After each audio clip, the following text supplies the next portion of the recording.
Most people will tell you it takes exactly 21 days for a person to form a habit or get rid of an old one.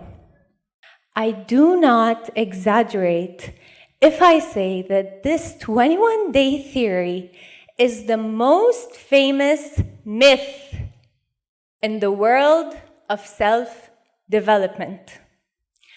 Let's dive a little into our theory to understand where the number 21 came from and the reasons for its spread in self-developmental books and courses. Dr. Maxwell Maltz was a plastic surgeon in the 1950s when he began noticing a strange pattern among his patients. For example, in a nose job, he saw that the patient took exactly 21 days to get used to start seeing his or her new nose. He also noticed that if a patient had an arm or leg amputated, the patient would acknowledge the feeling of their new limb for exactly 21 days before starting to get used to their new condition.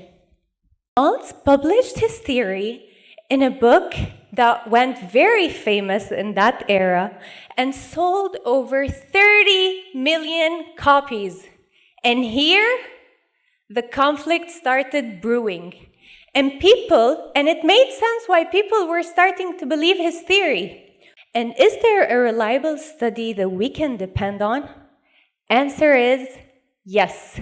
There is a famous study by the psychologist Philip Lally titled How Our Habits Formed. And after 12 weeks, we found that it took approximately 2 to 8 months in order for the task to become a habit, and 66 days to be exact. So according to psychologist Lally, if you want to know the time required to form a new habit or get rid of an old one, the truth is that you may need 2 to 8 months and not just 21 days.